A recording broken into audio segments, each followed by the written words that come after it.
we have the honor and the pleasure of having him talk about his latest work, his book, The Doctrine of the Lie, which just by the title itself is compelling enough for you to buy the book.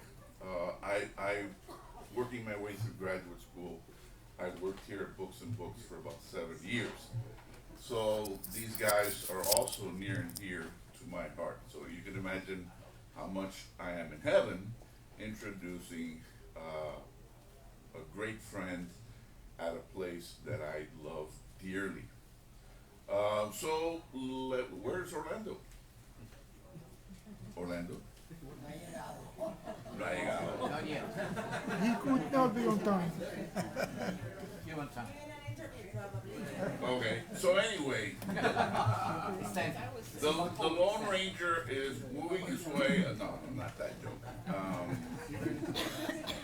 He's probably giving an interview. Okay, he has to hug everybody on the way down here. He's a touchy-feely guy. I've already introduced you. I can't come up with any more brilliant stuff. So here's what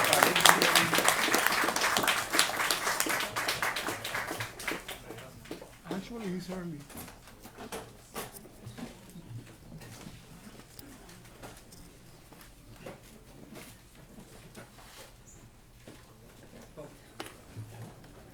Good evening, buenas noches. Thank you for being here. It's a big honor to be in one of my favorite places in Miami, presenting a book I wrote. It's something really big for me. Y quiero dar las gracias a Octavio Ramos por haber propiciado y facilitado esto a los dueños de Books and Books. Gracias, Octavio. Y no me han dado un kilo. Tengo una tarjeta de crédito de Sears, se lo voy a dar después. What I'm going to do, because I'm going to be brief and to the point, because I don't want to push the limits of your masochism in coming out here on Tuesday night to hear what I have to say. So I'm going to speak in English, then I'm going to speak in Spanish, and I'm going to go to what I think are the essential things this book has. This is a book about the history of ideas. But more than about the ideas which are proclaimed or announced. It's about the ideas often hidden that serve as the foundation for the taking and holding of totalitarian power. I think even decision makers have this dogged idea that totalitarian rule is somehow improvised. And it's not. Totalitarian rule is set up through critical ideas that create the state structure. I think después voy a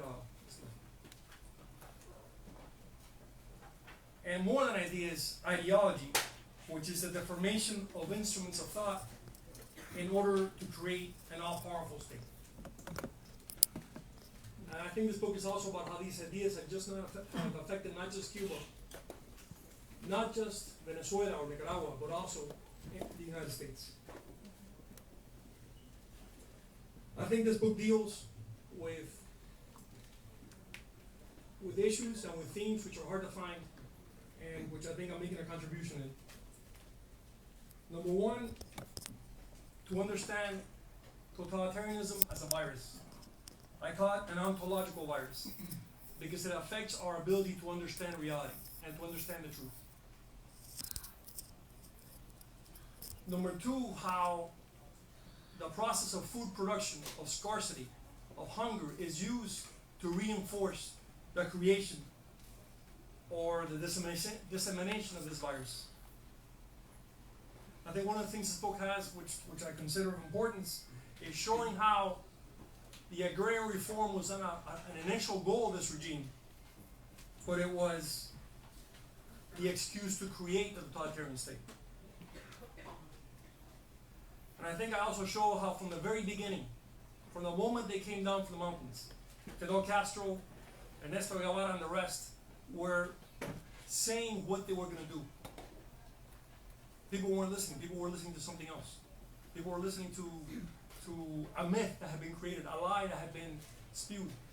but they were clearly spouting from the very beginning their hatred of civil society and their desire to turn Cuban civilization into rule of the masses, to transform and distort what the unique and intelligent civilization that had formed in Cuba was up to that point in time. And I think I also get deeply into the meaning of the iconic figure of Che Guevara, how it's been used and what the purpose of that is. I think it's very easy to think that totalitarianism in Havana or Caracas emerged in backwater cities that didn't have the sophistication or the power of the US. And that too is a lie. It's a lie that doesn't explain the reality of sophisticated urban societies with instruments of mass media at their disposal that were transformed into primitive dictatorships where people acted and thought collectively and not individually. And this is not some faraway chapter in history. It's happening now. It's living history. And my concern is that this ontological virus, it spreads through ideas. It spreads through how we understand reality, how we speak about what is public and what is political. And I see those deformations seeping into our public discourse here in the US. And I think I wrote this book in English, concerned about my motherland, Cuba, but also concerned about my country, the US, and what is going on here now. And I think the important thing to understand is that totalitarianism is beyond right and left. It's beyond the classical distinctions in politics. It's about something far deeper, far greater, and far more dangerous. And the consequences of totalitarian rule are very evident. That's a good thing. It doesn't bring about utopia. It brings about the deformation of the human condition.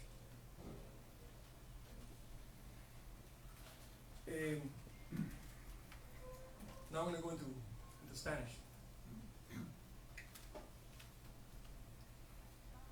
Yo escribí este libro como parte de un proceso interno mío, que creo que debe ser un proceso que compartimos todos, y que lo estamos haciendo de alguna manera todos, de comprender dónde estamos, por qué llegamos aquí, porque solamente así podemos ver un horizonte real de reconstrucción de Cuba.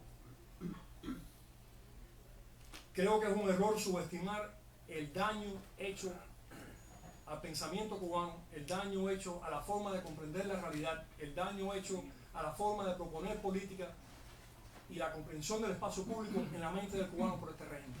No se puede subestimar. Porque ciertamente la utopía, la del socialismo, se derrumbó hace mucho tiempo. Pero la ideología secreta, interna, la mentira del régimen, sigue dentro de muchos. Hubo que deformar la mentalidad política del cubano para poder construir el totalitarismo. Y eso lo hicieron con una frialdad tremenda y sabiendo exactamente dónde viven y dispuestos a hacer pasar al pueblo de Cuba hambre, persecución, terror, lo que tuviera que ocurrir para poder implantarlo. Lo peligroso, lo que no podemos descartar es que parte de esa ecuación de crear el totalitarismo consistentemente es la debilidad de Occidente. Aquellos dentro del mundo libre que están contagiados por el virus del totalitarismo, y lo ayudan de diferentes maneras, hasta de manera subconsciente. Esto es un aporte, el primero de por lo menos dos que quiero hacer. Hay otro libro más en español que ya está terminado. Y el aporte que quiero hacer es que para poder avalar esta oportunidad que vamos a tener, que estamos teniendo ya, esta oportunidad que se nos ha dado de poder construir una Cuba tolerante, democrática, libre, una Cuba con posibilidad de crecimiento, de progreso, para no perder esa oportunidad que se da muy pocas veces en la historia, tenemos que tener un pensamiento muy claro. Y pensar no es repetir consignas, no es repetir una ideología. Pensar es indagar sobre lo que ocurrió, comprender cuáles son las ideas operativas bajo las cuales funciona lo que oprime a Cuba, el régimen que existe en Cuba, y cómo estas ideas han respondido siempre a una agenda que no tiene nada que ver con Cuba, una agenda que trasciende a Cuba, porque estaba obvio en los discursos de esta gente, desde el mismo principio, de que el objetivo era convertir a Cuba en una plataforma para la derrota de Estados Unidos, y más que Estados Unidos, las ideas que Estados Unidos ha consagrado ante el mundo. Nada de lo que yo estoy diciendo en este momento lo estoy improvisando. O sea, todo lo que yo les puedo decir, les estoy diciendo, yo lo he encontrado buscando, indagando, investigando. Pero al igual que uno encuentra la unidad de criterio y la unidad de voluntad de acción que tenían estos individuos, también es interesante ver cómo había cubanos que se dieron cuenta desde el mismo comienzo de lo que iba a ocurrir. Por ejemplo, hay un libro que ya hemos olvidado, pero lo encontré y René Bolio en México me ayudó a encontrarlo, que es el libro 20.000 tumbas cubanas escritas en tradición, de Manuel Artime. Artime se murió muy joven, pero es fascinante verlo, claro que él estaba desde el principio lo que venía para Cuba. Y hay que leer ese libro para ver que hubo cubanos que vieron lo que venía. Intentaron hacer lo que pudieron por los medios que pudieron. Comprender lo que va a ocurrir no quiere decir que te organizas correctamente para combatirlo. Lo importante es que lo intentaron y que tenía esa idea clara de lo que venía para el país. Y también otros. Pero no podemos subestimar lo que ha ocurrido, lo que nos ha ocurrido, y tampoco subestimar el proceso de saneamiento que necesitamos para poder quitarnos esto y poder construir una nueva Cuba. Yo creo que hay varios puntos que toco aquí que para mí son importantes. La naturaleza del totalitarismo como un virus ontológico, cómo la reforma agraria, entre comillas, se utilizó para crear el Estado totalitario. La conciencia de estos individuos que no tenían ni el campo ni los trabajadores, sabían que tenía un país que rápidamente podía derrotarlo. Sobre todo en los primeros 2 años estaban muy conscientes de que el poder de ellos colgaba por un hilito, porque el resto del país no se dio cuenta de eso. Y ellos se movieron rápidamente para ir levantando la ilusión, la gran ilusión de que estaban, alucinación, de que estaban creando un nuevo orden más justo y más libre.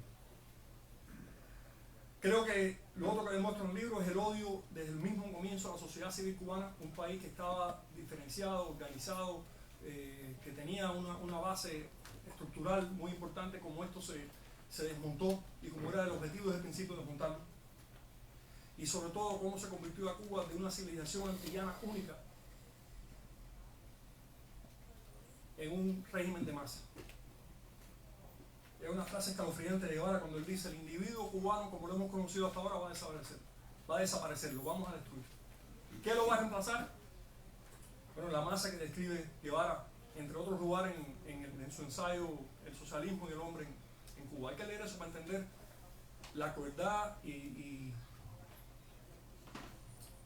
la maldad de lo que se proyectaba para Cuba en aras de un proyecto que trascendía a los cubanos y las aspiraciones de los cubanos. No trascendía, pisoteaba esas aspiraciones y esas perspectivas. Y lo otro en el cual entro en profundidad en un análisis psicológico, también filosófico, es el símbolo de Che. ¿Por qué? ¿Qué significa? ¿Por qué se ha utilizado tanto? ¿Por qué se ha convertido en uno de los símbolos de mercadeo más utilizados en el mundo? ¿Cuál es el objetivo real de eso? ¿Cuál es la ingeniería social detrás de ese símbolo? Y creo que esto lo expongo en este libro de manera sucinta, intentando ir directamente a las ideas, por qué se usaron y cuál es el objetivo de las mismas. ¿Por qué todo esto? Porque creo que estamos comenzando un momento en que hay una posibilidad de una renovación nacional de Cuba, hay una posibilidad de rescatar a ese país de la muerte. Pero tiene que comenzar con una renovación de la forma en que entendemos la realidad, en que obramos sobre la realidad y en que nos comunicamos entre nosotros y los símbolos de comunicación que utilizamos para ese objetivo. Y es con esa intención de acción por el bien, de acción por Cuba, que este libro es una contribución a esa lucha en la cual estamos dedicados y comprometidos. Entonces yo quisiera, voy a pedir a mi amigo Martín Paz, un luchador incansable por la libertad de Venezuela. Creo que una cosa clara, y esto va a ser breve, que expongo: yo no creo en la teoría de que una sola conspiración de un grupo de hombres controla todo lo que puede ocurrir en el mundo. Si eso ocurre, no existe Dios. Las conspiraciones son muy limitadas en el tiempo, con efectos muy limitados. Lo que yo sí creo que existe es que hay ideas e ideologías que unen a grupos de gente con poder para actuar en unísono a través de la historia. No te hace falta un grupo constantemente conspirando, no hace falta una serie de ideas en las que están de acuerdo. Y si coinciden diferentes elementos en esa idea, y en esa ideología, y en esa ansia del poder, entonces tiene una capacidad de controlar a las naciones. La nación siendo la unidad natural que tienen los seres humanos para desarrollarse. yo creo que toda ideología tiene dos partes, una parte pública, exotérica le dicen, y una parte privada, interna, que es la doctrina, la parte secreta. Por eso le puse la doctrina de la mentira, porque el poder totalitario está basado en la doctrina de la mentira, la idea de que la verdad no existe, que la verdad está definida por el poder y por tanto cualquier cosa que se diga es válido. Maquiavelo decía, yo no sé cuando digo mentira y digo verdad. Yo digo mentira por la mañana, digo mentira por la tarde, digo mentira por la noche. Si pienso que dije algo que es verdad, entonces lo rectifico con una mentira. Así funciona la ideología, ¿no? Y creo que eso crea dos tipos de seres en el liderazgo revolucionario, entre comillas. El gnóstico, el que sabe el que cree en la mentira, en que cree en el poder de la destrucción de la mentira, el que se da cuenta que la mentira es una mentira, pero se consagra con ella de todas maneras, y es un instrumento del poder totalitario. Por ejemplo, Trotsky, que decía, la obra de la creación no se ha terminado y hace falta que nosotros los revolucionarios terminemos la obra de esa creación. O el mismo Ernesto Guevara. Y está el sofista, el que sabe que este poder, esta capacidad de confundir la realidad, de anular una sociedad, de crear el poder de las masas, es la forma de tener un poder permanente, y ese es Fidel Castro. En toda revolución se han dado esos dos tipos de caracteres y se están dando ahora.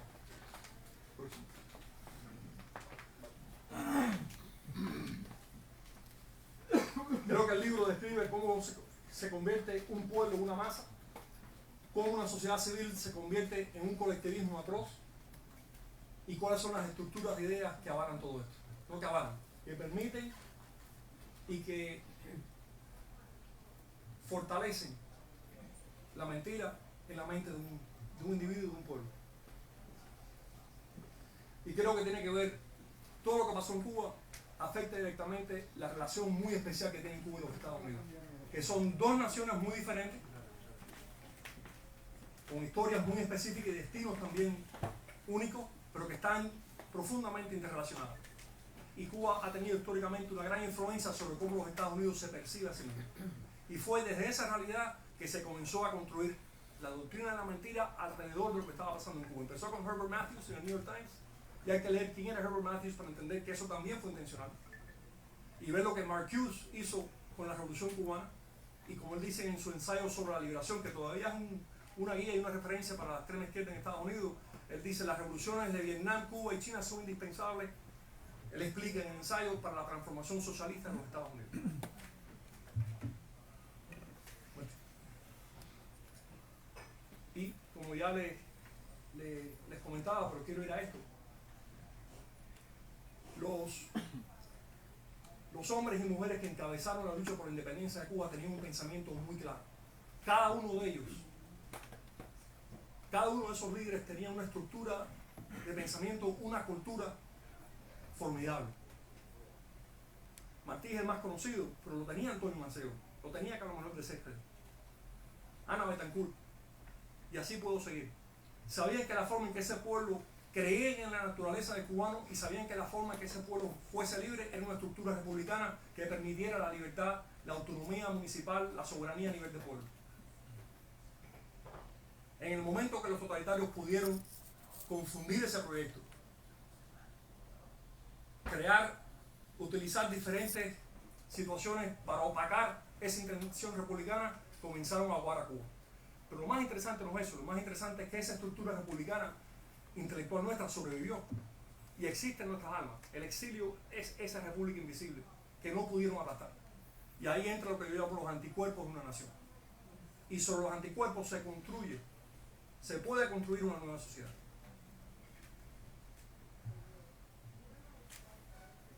Entonces, por último, I want to thank, there's a lot of people here who really helped me with this book. If I mention everybody, I'm going to leave somebody out. And I want to thank my friend Jeffrey Shapiro, who read the manuscript several times. Thank you. I want to thank Aleida Yanis, who also went over it many times. I think I bothered a lot of people with manuscript. So if you're in that group, thank you for reading and getting back to me with your opinions. Y también quiero dar las gracias al equipo privilegiado. Estoy privilegiado de tener un equipo de organización formidable. Todos ustedes que están aquí, que han ayudado a organizar esto, empezando por mi esposa Silvia, y todos los demás hermanos y hermanas que han estado aquí para apoyar esta organización y que han venido aquí, les estoy muy agradecido. Y también muy agradecido que personas que tienen un gran liderazgo en esta comunidad, como Silvio León, que la veo hoy, hayan tomado el tiempo para venir y participar. Y también a los hermanos de Nicaragua, de Venezuela, que están presentes.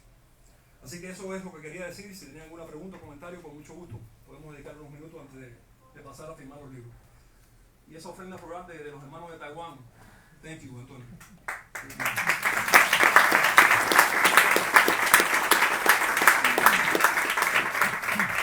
Antonio Fan, que representa a la oficina representativa de Taiwán aquí en Miami, y a Fedra Chan también de la oficina.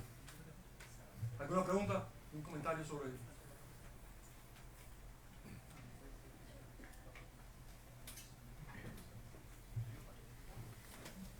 ¿Hasta qué punto su libro coincide o tiene relación con el libro del Soviet del Caribe?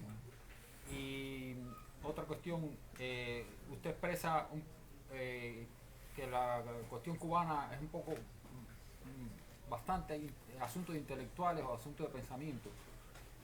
No puede haber influenciado también el asunto geográfico y la proximidad de Cuba a Estados Unidos, y que Estados Unidos hizo emigrar a la mayoría de la población, o permitió, facilitó o le dio la facilidad. Bueno, gracias por la pregunta, porque quería mencionar eso. Yo creo que hay un libro muy importante que se ha publicado en los últimos 5 años, que es el Soviet Caribeño. Yo creo que la comprensión de la realidad cubana, de cualquiera que lo lea y absorba lo que está ahí, cambia radicalmente para entender cómo comenzó esta estructuración de un orden de ideas que deformaron la República de Cuba. Creo que es un libro muy importante. Creo que leerlo me ayudó con lo que estaba. Ya había empezado a escribir, pero el libro ciertamente tiene un impacto tremendo en lo que uno está haciendo. Les recomiendo a todo el mundo aquí, si no lo han leído, lean el Soviet Caribeño, que es clave para entender el trabajo clandestino, la conspiración real que permitió que estas ideas totalitarias florecieran. El Soviet Caribeño. El libro está excelente, tremendo libro. Y creo que este libro del Soviet Caribeño me ayudó a entender más lo que yo estaba buscando. Yo nunca dije que esto era un problema intelectual, creo que es un problema de pensamiento. Y lo último que se puede hacer con las ideas es dejarle a manos intelectuales. Las ideas que son cosas vivientes que todo el mundo las utiliza para poder prosperar. Yo creo que una de las cosas que yo mantengo en el libro es que han habido 4 estados totalitarios de primera generación. La Alemania nazi, la Unión Soviética, Alemania nazi, la Revolución China, el régimen en Cuba. Ese tipo de régimen es muy difícil consolidar. Y se consolidan en países que tienen cierto tipo de energía o cierto tipo de impronta en la historia. Son países que tienen un liderazgo regional. Y hay otros factores que puedo también explicar. Yo creo que eso atrajo este trabajo conspirativo dentro de Cuba. Y creo que hubo una serie de deficiencias en las instituciones de la República que abrieron el hueco por donde entró el virus. Y creo que ciertamente la entrada del virus en Cuba está hondamente conectada con el destino y el espacio público en los Estados Unidos. Hay una relación ahí estrecha, de uno influenciando al otro. Y el Comintern estaba buscando por dónde entrar a Estados Unidos. Intentaron en México, no pudieron en México, y Cuba se dio. Intentaron en Brasil, Brasil no se dio. Cuba se dio porque Cuba era un país. Si lo que ocurre en Cuba en los primeros 60 años de República no tiene paralelo en la historia de América Latina, con respecto a todos los hermanos latinoamericanos. El crecimiento económico y social de Cuba, que empezó devastado el país después de la independencia, y a donde Cuba había llegado en el 59, es un milagro, es impresionante y está documentado. Creo que eso, unido con la debilidad de nuestras instituciones republicanas, creó una debilidad, creó una apertura por donde entró el virus totalitario. Así que sí entro en eso en el libro.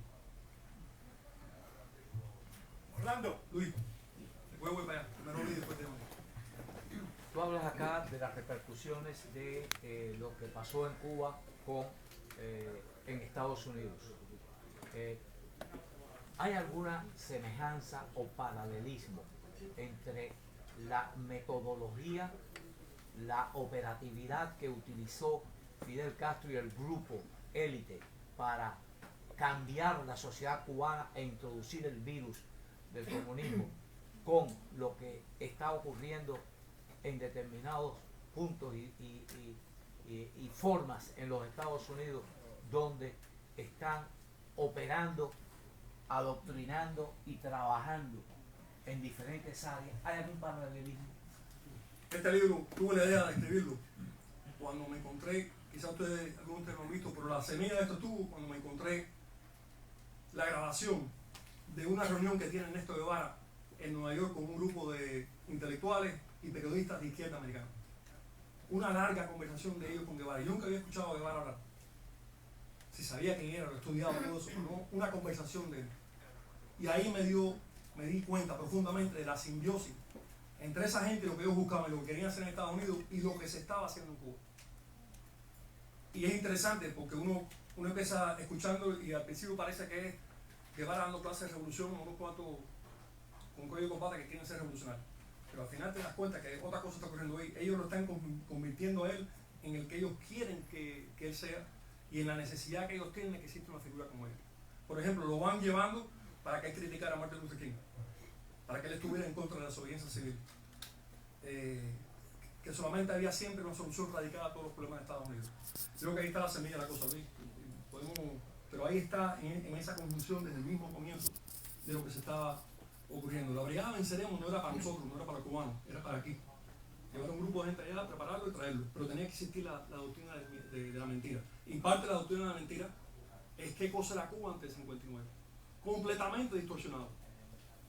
Si todos aquí sabemos, donde quiera que vamos tenemos que pelear y explicar la realidad de lo que Cuba era antes del 59. No hubiera sido posible un régimen totalitario en Cuba si no hubiera existido el avance y el desarrollo de Cuba. Y también, por ejemplo, cuando hablamos de Nicaragua, el Frente Sandinista se cocinó en Cuba, se quedó en Cuba como parte de la estrategia de esta gente y se exportó a Nicaragua. Y hay que ver la relación entre la izquierda americana y el sandinismo. Profunda, es una unidad tremenda. Entonces creo yo que alguna vez se titubeo ante decirle comunismo, porque más que comunismo es totalitarismo. Esta gente cuando tiene que cambiar de sistema, como hicieron los chinos y los vietnamitas, cambian de sistema, que van a coger el capitalismo. Lenin también lo hizo con el nuevo programa económico. Y lo varían. ¿Por qué no lo han hecho en Cuba? Porque la resistencia nuestra ha sido muy grande. Ningún régimen totalitario de primera generación ha caído. En la primera generación. Nosotros vamos a ser los primeros. De eso estoy convencido. ¿Okay? Y lo digo porque la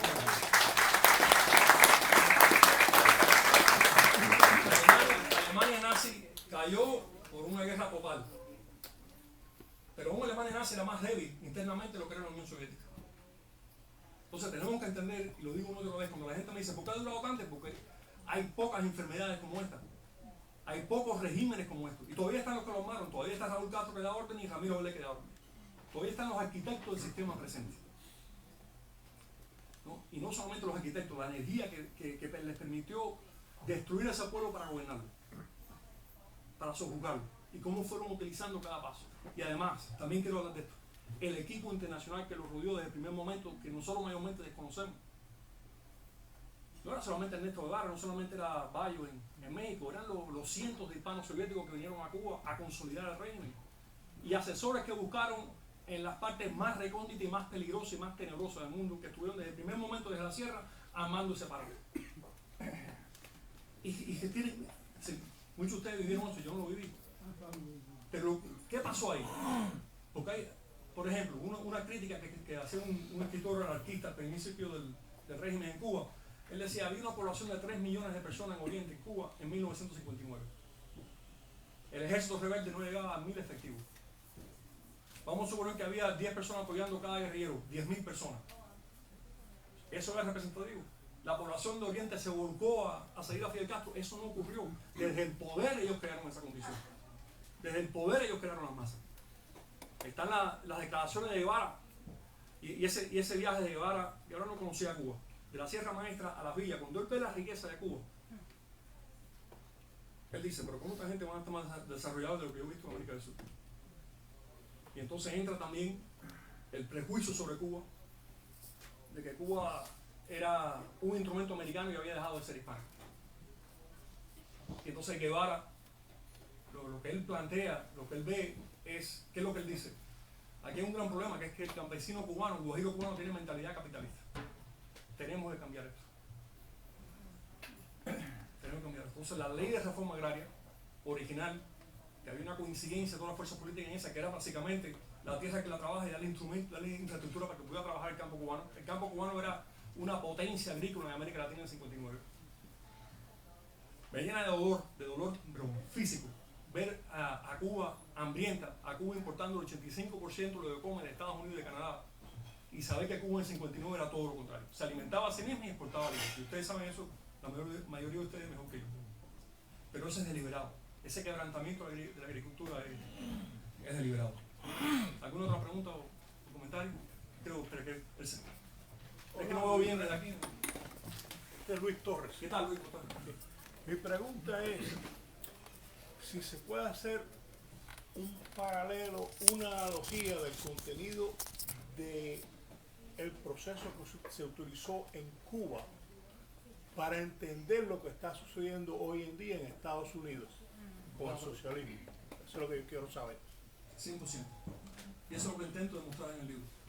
Lo importante no es fijarnos, como muchas veces hasta lo que luchamos, estamos dedicados en derrotar ese régimen, no es fijarnos en las coyunturas históricas, en los hechos históricos, cómo Castro reaccionó. No, fijarnos en la idea que echaron a andar la ofensiva de ellos para ir consolidando y controlando la sociedad cubana paso por paso. Y el temor que ellos tenían en todo momento de que les iba a fallar la jugada. El temor de ellos a las rebeliones campesinas, el temor de llevar a la resistencia urbana. Estoy hablando de 63, 64, todavía estaban expresando estos temores. Era mucho más fuerte la resistencia de lo que nosotros mismos nos damos cuenta. Ahí radica parte del éxito de ellos. Pero bueno, a los de Estados Unidos, Luis, parte de lo que yo intento demostrar en el libro es que quisieron convertir a Cuba en el mito de un socialismo exitoso.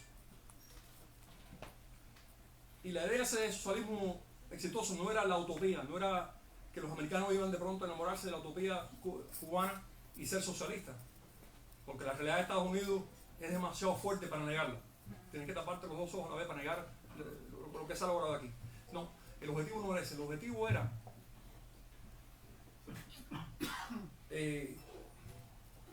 ¿por qué no surgió un movimiento socialista totalitario con fuerza en Estados Unidos?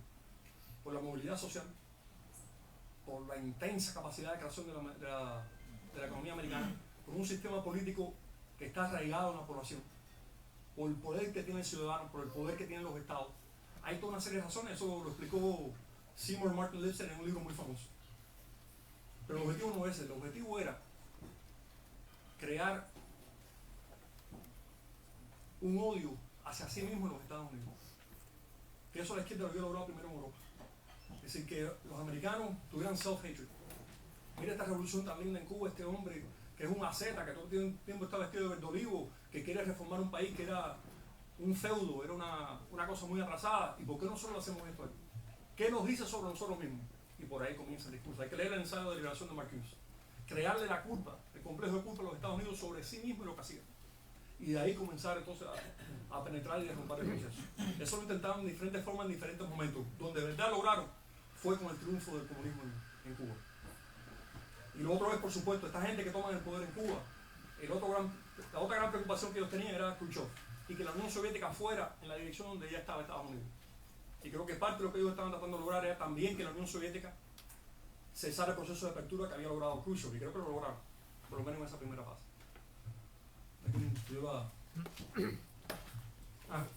Primero, Fernando. Referencia al libro El Cuarto Piso. Mira, hay dos libros, que después uno lo lee. Harold T. Smith. Sí, sí. Uno es El Soviet Caribeño, que es nuevo, y el otro es El Cuarto Piso. Hay que leer El Cuarto Piso. Pero El Cuarto Piso tiene muchas cosas bien interesantes, eso también sobre nosotros mismos, porque tenemos que ser capaces y críticos de nosotros. Creo que es un libro fundamental. Lo tenía ahí hace años, Fernando, y no lo había leído hasta que lo leí. Lo leí como 3 veces. Sí, sí. Es un libro muy importante. Pero fíjate que ese es un libro que lo han querido marginar. Y es todo lo contrario de lo que creo que ese también es un libro clave para entender lo que era la sociedad cubana y para entender este movimiento desde sus orígenes, lo que estaba haciendo y quién lo estaba respaldando. Abre aquí completamente el proceso americano con respecto a Cuba. Por lo menos las preguntas que hace sobre las decisiones internas de Estados Unidos son muy importantes. Él hace una serie de preguntas que todavía no se han respondido históricamente. Fue al Congreso. Sí, él hizo un testimonio que no tuvo tanto impacto, pero el cuestionamiento que hace en el libro para mí es muy importante. Desde qué pasó. Así que sí, es un libro clave. También lo leí después que había empezado cuarto piso y el caribeño. La figura de Herbert Matthews, Orlando, que yo encuentro fascinante por varias razones. Y el papel que él hace, que es clave en lo que es la opinión general mundial de lo que estaba pasando en Cuba durante el desarrollo de la revolución. Si no fuera por lo que Matthews detalló, ¿tú crees que la revolución se hubiese desarrollado como se desarrolló? O No, no creo. No creo que hubiera ocurrido. También hubo cosas de la parte cubana en donde fracasamos como república, que le dieron fuerza a este hombre. Pero fíjate que el 57 no es un año grande de victoria para acá. Matthews comienza a crear la mentira para los Estados Unidos. El mito para los Estados Unidos. Eso es lo que yo creo que hace Matthews. Y hay que ver quién es Matthews también. Y qué le llevó en esa dirección. En estos días salió de algún archivo ruso en algún lugar. Fue noticia. Una conversación que yo creo que ojalá hubiera salido antes cuando empecé a escribir el libro. Que es una reunión en Moscú en 1960 entre Nikita Khrushchev, Raúl Castro y dirigentes del Partido Socialista Popular de Cuba, que era el Partido Comunista, el nombre que tenía el Partido Comunista de Cuba en aquel momento. Y Khrushchev le está diciendo a ellos, no, pero eviten el enfrentamiento con Estados Unidos. No se vayan de cabeza, tratan de hacer una revolución. Y son los Castro los más radicales que dicen, no, hace falta ese enfrentamiento, hace falta ir a esa confrontación con los Estados Unidos. Y ahí uno ve cómo los Castro en ese momento tenían el respaldo y eran parte de los elementos más radicales, más totalitarios en la Unión Soviética y en el mundo entero. También hay otro diálogo que se lo recomiendo que encontré en la investigación. El diálogo, la transcripción de la conversación entre Mao Zedong y el Che Guevara. Eso hay que leerlo. Eso es dos psicópatas hablando con el destino de naciones enteras en sus manos. Yo se lo digo a Luis y le digo, Luis, mira para esto. Es increíble, y cuando tú lo lees te das cuenta que el más loco de los dos no es Mao Zedong, es Che Guevara. Lo que no tenía el poder que tenía Mao Zedong. Por ejemplo, una cosa increíble que al comienzo de la conversación Mao le dice a Mao Zedong, porque amigo mío no es, le dice a Ernesto Guevara, esta delegación que vino aquí, ninguno de ustedes es cubano. Dice Guevara, no, somos un compañero argentino, otro compañero no sé dónde, somos internacionalistas. Y dice Mao, ¿y el pueblo cubano acepta eso? ¿Qué podía decir el pueblo cubano? Ni sabía el pueblo cubano quién estaba representando a Cuba en la mesa con este genocida en ese momento. Podían haber decidido cualquier cosa, es parte del cubano. Y así es importante, creo que leerlo para ver el nivel de deformación en la mente de esta gente. Y también el nivel de cinismo y de amor a la mentira. Entonces, muchas veces yo escucho personas decir, bueno, fulano en Cuba todavía habla y piensa como el régimen, aunque está en contra. Es que nos vendieron en la cabeza la dialéctica, la forma dialéctica de pensar, la forma de pensar de la lucha de clase. Y eso hace un daño tremendo a todo el que quiera crear una república. Y creo que tenemos que enfrentar, entender esas ideas, para entonces poder sanearnos como cuerpo político. ¿Alguien más?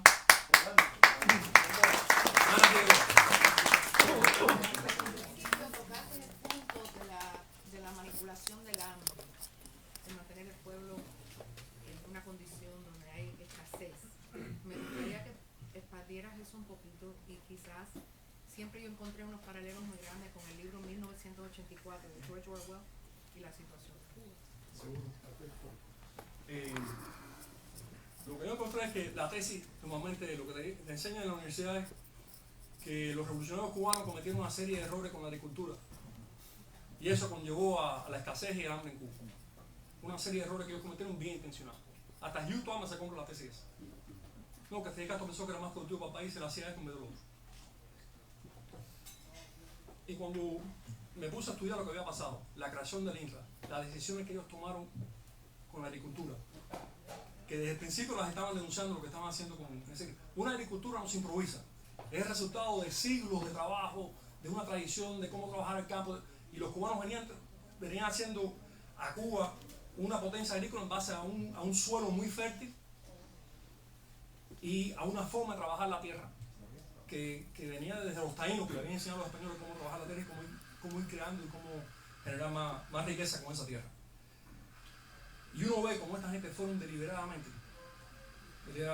a destruir la productividad de esa tierra, a destruir las siembras cubanas, a destruir la forma en que se cultivaba el campo, a destruir el ganado cubano. Fue un proceso de genocidio con el ganado cubano. Querían que Cuba faltara la carne. Y ya desde el mismo año 60, ustedes recordarán, en Cuba comienza la escasez de carne. La gente dice, pero ¿cómo que falta carne? Que nunca ha faltado carne antes. Creo que había una cabeza de ganado por cada cubano. Creo que esa era la estadística. Y entonces, leyendo más, me di cuenta que el gran temor de ellos era la ciudad.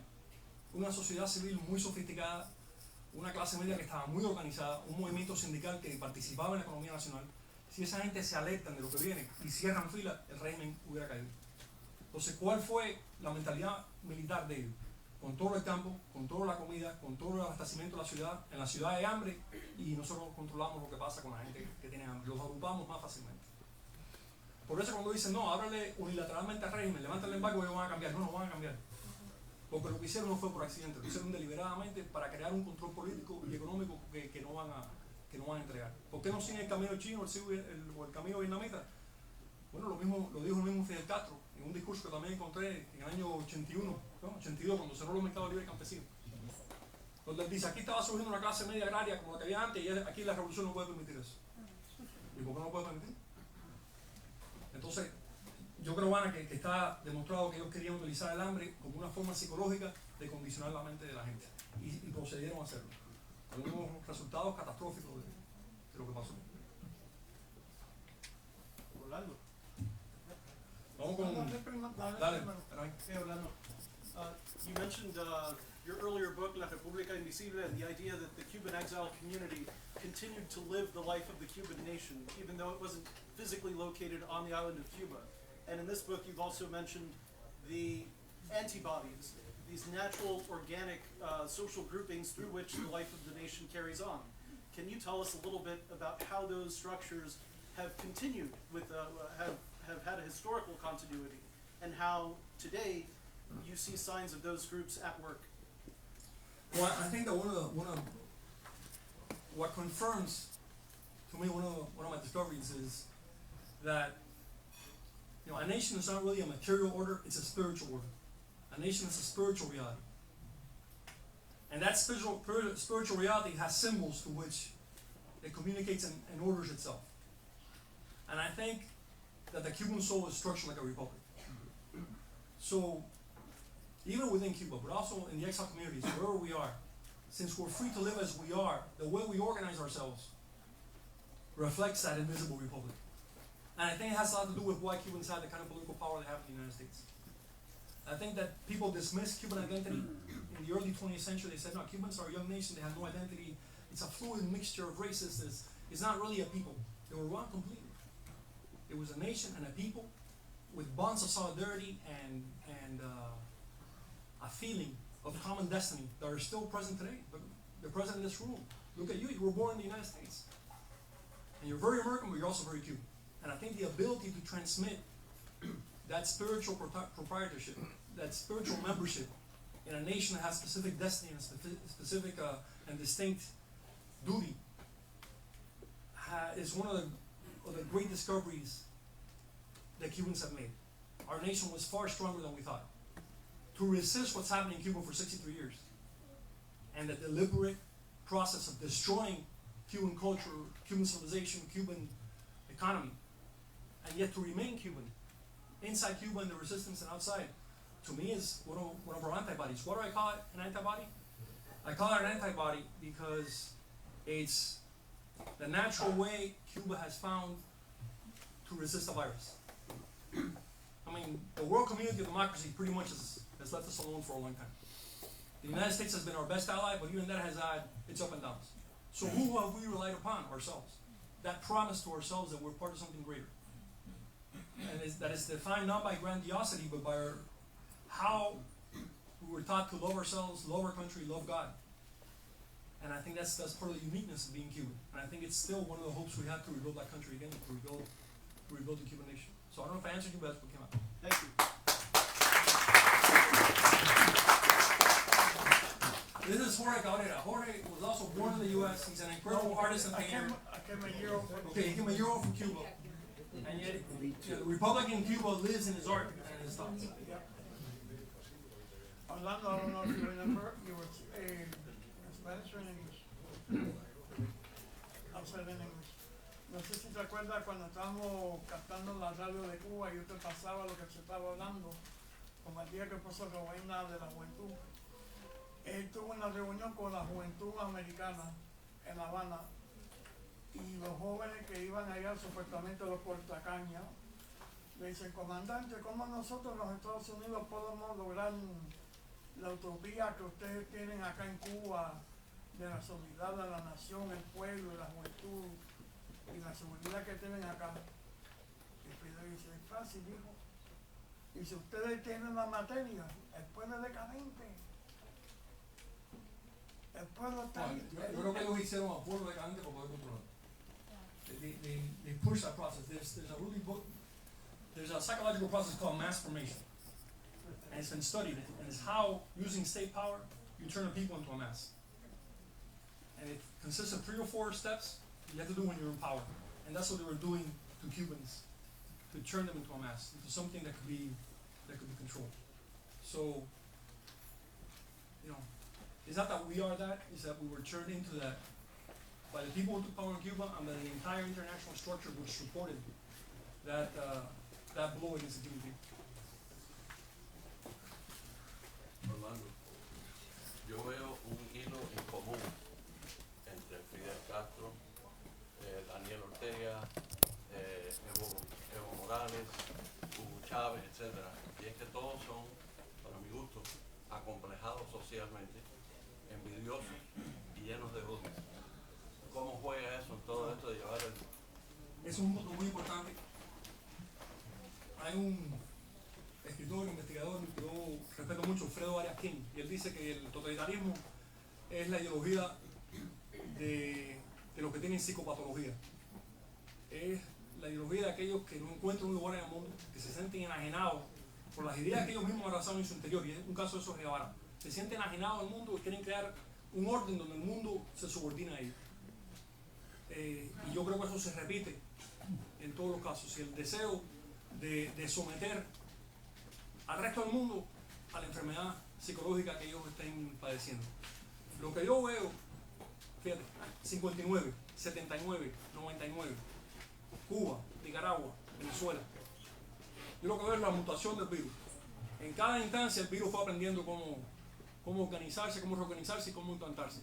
Lo más sofisticado que hemos visto hasta ahora fue en Venezuela, una sociedad moderna, plural, con una prensa libre increíble, partidos políticos. Subordinaron a Venezuela. ¿Quién nos hubiera dicho que la democracia ejemplar de América Latina iba a caer bajo el control de esta gente? ¿Es un régimen revolucionario de primera generación? No lo es.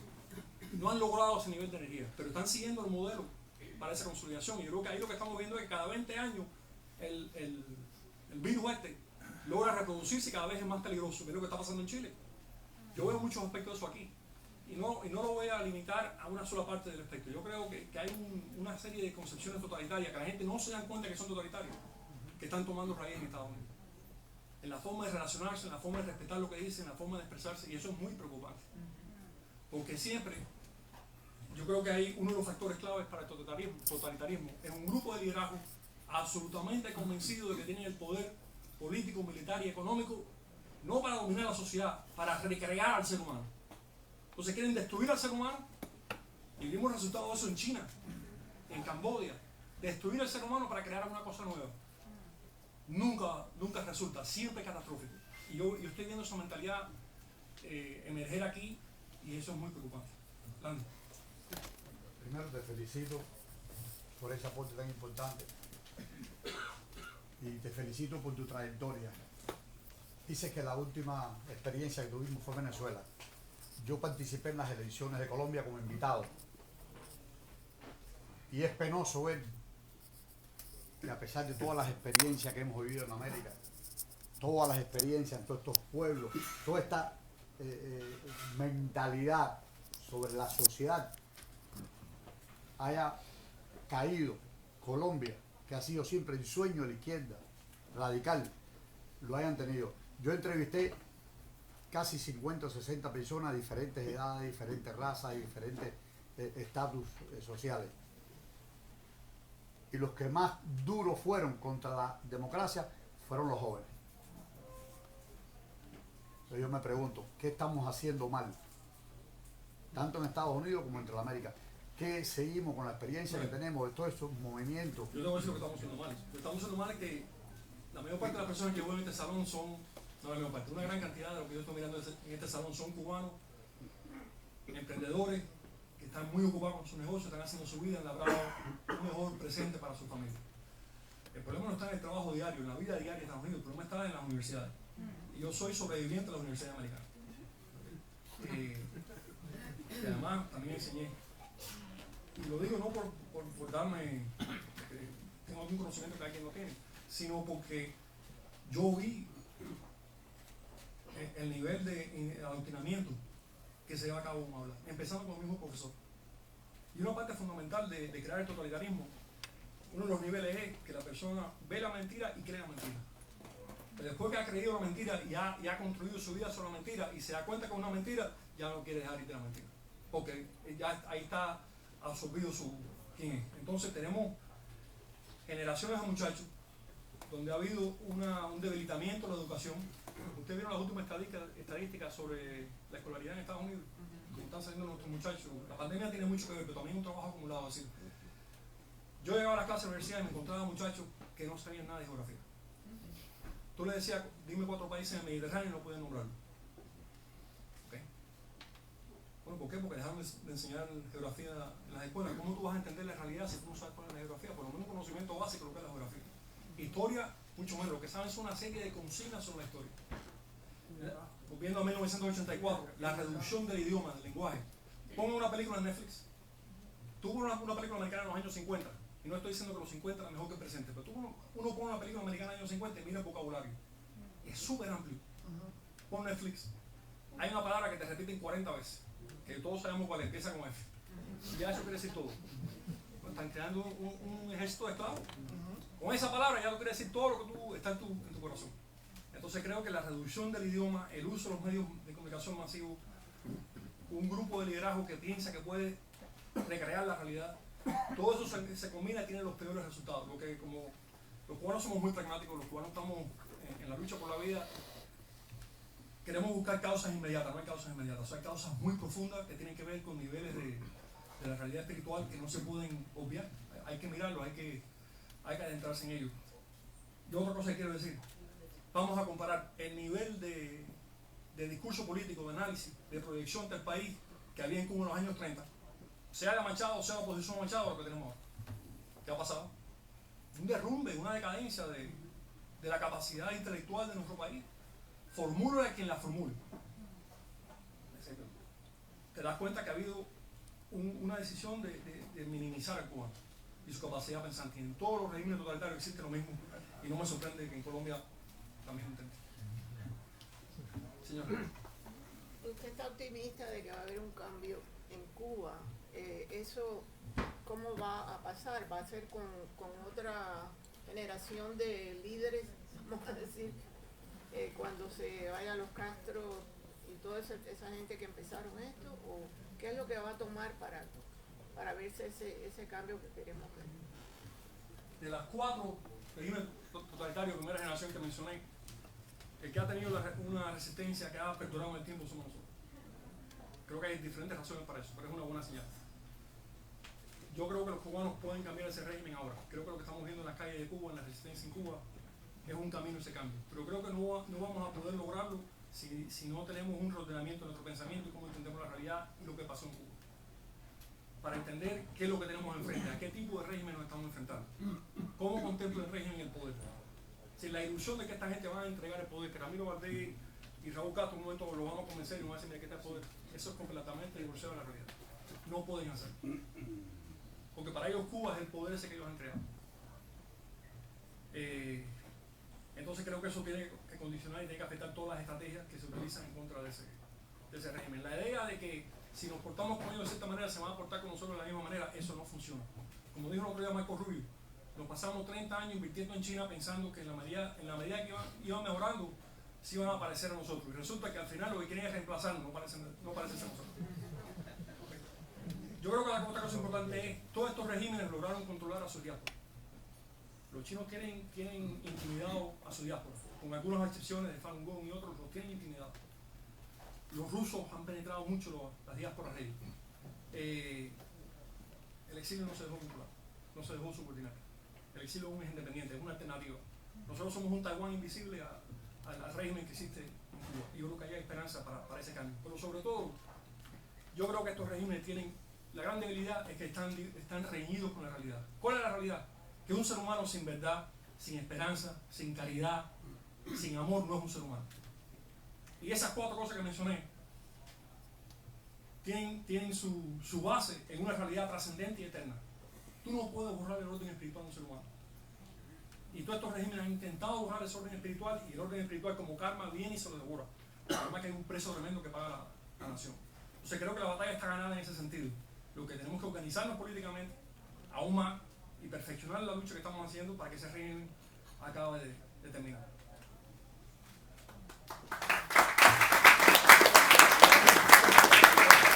Gracias a todos por estar aquí. Me voy a sacar ya a tomar un poquito. El libro está disponible, por favor. Hasta aquí la presentación del libro. Taylor, thank you so much for coming. Y Orlando va a estar aquí para presentar los libros. Thank you very much.